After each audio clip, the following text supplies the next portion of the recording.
Quiero abordar este tema con todo el cuidado y el respeto que merece.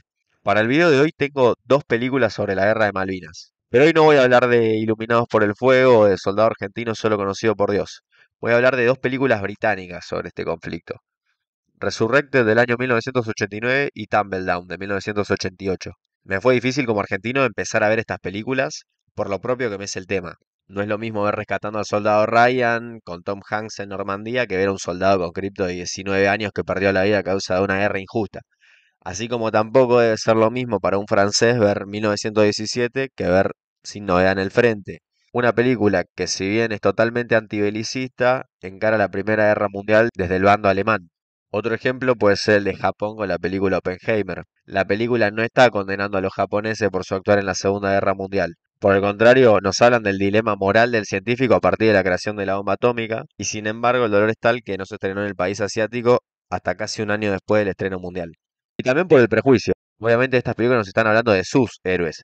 Y para mí es imposible no verlos como el enemigo en este contexto. Igual recomiendo mucho el documental Teatro de Guerra de Lola Arias, en el que reúne a tres veteranos argentinos y tres veteranos británicos y los pone a intercambiar sus vivencias durante la guerra. Muy interesante documental en el que se muestra a seis personas que sin un uniforme militar no son más que seres humanos con mucho en común. Tampoco sé si me corresponde a mí dar visibilidad a estas películas, pero como acá compartimos cine, no deja de ser un tema muy interesante ver cómo cinematográficamente el Reino Unido nos muestra esta guerra, que capaz uno creería que allá no se le da suficiente importancia, por lo menos a nivel cultural. Bueno, la primera película, Resurrected, de 1989, es la primera película de Paul Greengrass y está protagonizada por David Thewlis en el papel de Kevin Deakin. Está inspirada en la historia real del soldado Philip Williams, que tras perderse durante la guerra en un episodio de amnesia reaparece luego de 48 días.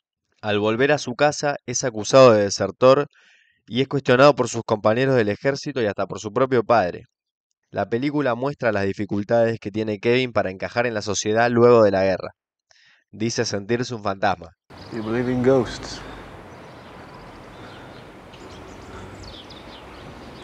Perhaps that's what I am. Creo que esta película, si bien no tiene muchas escenas de Malvinas, logra reflejar lo crudo de una guerra a partir del estrés postraumático del personaje sumado al rechazo de su propia gente hacia él. Son muchas las escenas, por ejemplo, en las que Kevin está haciendo actividades normales y se le aparece la imagen de un compañero que vio morir en la guerra. En un momento se menciona a los jóvenes que eran los argentinos. Couldn't get over how young they all looked. Ah, jeez. It's pathetic.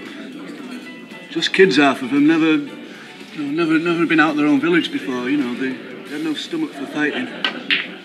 El protagonista se compadece por ellos. Cabe aclarar que Kevin se había alistado voluntariamente al ejército y estaba haciendo la carrera militar antes de la guerra. Otras menciones que se hacen a los argentinos, por ejemplo, es que la Kelper que lo asiste luego de esos 48 días perdidos habla de nosotros como unos malditos invasores, mientras que en sus compañeros del cuartel directamente se ve un odio generalizado.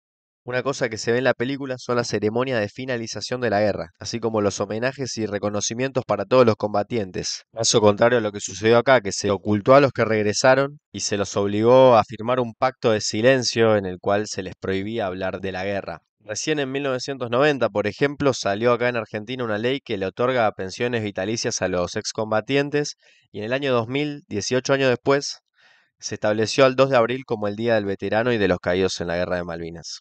Estos no dejan de ser simbolismos que no borrarán la mancha de una absurda guerra totalmente evitable que se cobró la vida de 649 argentinos en combate y otra gran cantidad que se quitaron la vida por consecuencia directa del conflicto. De hecho, volviendo un poco a la película, que justamente nos muestra los momentos posteriores al regreso de la guerra de un joven de no más de 20 años, algunas asociaciones en el Reino Unido denuncian que el número de veteranos que se quitaron la vida en los años posteriores supera el de los caídos en combate. Bueno, otros datos curiosos de la película es que actúa Ewan Stewart, que para los que no lo tienen de nombre es el oficial Murdoch en Titanic, que siempre hace de forro este actor. Después también vemos que en el cuarto de Kevin hay un póster en la pared del Manchester City, club que no contó con la presencia de argentinos hasta Zabaleta en 2008, y club del cual su máximo ídolo es el Kun Agüero. Igual acá vemos un error histórico clarísimo en la película, que es quién era hincha del City antes de Guardiola. También vemos en el cuartel colgada en la pared una bandera argentina con escrituras en inglés. Una bandera tomada en el monte Tumbledown firmada por los soldados ingleses. Bueno, vamos con Tumbledown de 1988. un telefilm hecho para la BBC británica, protagonizada excelentemente por Colin Firth. Se centra en la historia real de Robert Lawrence, oficial de la Guardia Escocesa que sirvió en Malvinas. El 14 de junio, durante la batalla de Monte Tumbledown, recibió un disparo en la cabeza que le voló parte del cerebro. Luego de unas horas tendido en el suelo, consciente pero sin poder moverse, y dado por muerto por sus compañeros, fue asistido y lo llevaron a una improvisada sala de operación donde le salvaron la vida. Al volver, el costado izquierdo de su cuerpo le quedaría paralizado para siempre. Se dice que fue uno de los soldados británicos más valientes de la guerra. Comandó un grupo de hombres con el objetivo de frenar a los francotiradores argentinos, siendo este el momento en el que fue alcanzado por la bala que casi le costaría la vida. La película intercala tres líneas temporales. La primera, que va desde antes de la guerra hasta sus primeros días en las islas. La segunda, que va desde el accidente hasta que es llevado nuevamente a la isla de Gran Bretaña, centrándose en el momento de su rehabilitación. Y la tercera, 3 años después de la guerra, con Lawrence ya adaptado a su nueva condición física. Personalmente me pareció bastante aburrida, hay que tener en cuenta que es un telefilm, pero igual tiene partes densas que se centran en la rehabilitación física del personaje, combinado a los traumas psicológicos que tiene después de la guerra. Lo que más aflige al personaje es su condición, no soporta verse en ese estado ni que lo traten como un minusválido. Cuidado que también se dice que Lawrence fue uno de los soldados más hijo de puta de la guerra, por lo que se sabe. En varias entrevistas que dio, se lo puede escuchar hablar con frialdad sobre los argentinos que mató, incluso dice que lo divirtió la guerra. En algunos lados se le atribuyen 14 bajas, 3 de ellas a bayoneta. Una de estas se puede ver en la película, un argentino rendido y herido al que decidió matar a sangre fría clavándole repetidamente la bayoneta. Es más, según el mayor Bob Blade, Lawrence habría matado 2 soldados en este episodio. Al parecer era un soldado que se había interpuesto entre Lawrence y su compañero con el fin de protegerle la vida a este que estaba herido. La personalidad real de Lawrence pareciera estar bien representada en la película. Lo que sí no está bien representado son los soldados argentinos. Hablan como si fueran personajes de Breaking Bad y las pocas veces que lo hacen son durante la guerra, en momentos de grito, de bullicio, pero se los puede escuchar hablar un castellano que es con un acento centroamericano o de ingleses esforzándose por hablar en español. ¡Ay, por Dios, no me mate! ¡Ay, por Dios, no me mate! ¡Ayúdame! ¡Ayúdame! ¡Hijo de puta!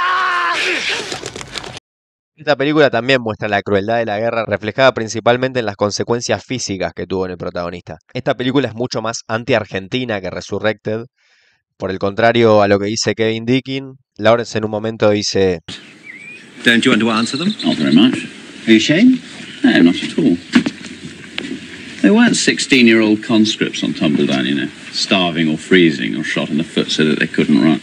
En fin, otros datos. Actúa Pete Postlethwaite haciendo una pequeña participación, algunos años antes de otros grandes papeles que hizo, como el de En el nombre del padre, por ejemplo. También una aparición que me llamó la atención fue la del actor Mark Wing-Davey, que actúa en las dos películas haciendo dos personajes muy parecidos. Esto me hizo pensar también que ambas películas se hicieron en 1988-89, 6 años después de la guerra. Y otras películas que también se hicieron salieron por esos años. An Ungentlemanly Act, de 1992, o Por la Reina y por la Patria, de 1988 también, protagonizada por Denzel Washington, que también habla sobre la vuelta de un soldado al Reino Unido después de la guerra. Desconozco por qué fue en esta época que se hicieron todas estas películas. ¿Será que tal vez simplemente decidieron tomar distancia temporal de la guerra para hacer las películas? ¿O tal vez surgen después de tantos años como una crítica al mandato de Margaret Thatcher? Habría que recordar que para esos años la primera ministra había perdido aprobación y en 1990 renunció a su cargo. En fin, si lo saben, me lo pueden decir. Bueno, sin mucho más que agregar, a mí me gustó más Resurrected, no por el antiargentinismo de Tumbledown, sino que simplemente me pareció más interesante, más linda estéticamente. Es una película linda estéticamente de ver Resurrected.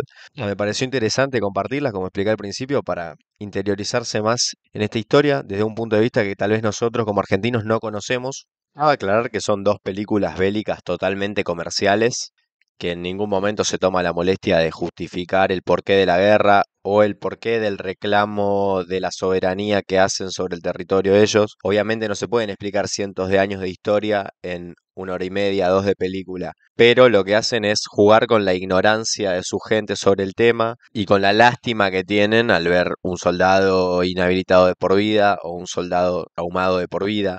Pero nada, viva la patria, las Malvinas hoy y siempre argentinas y adiós.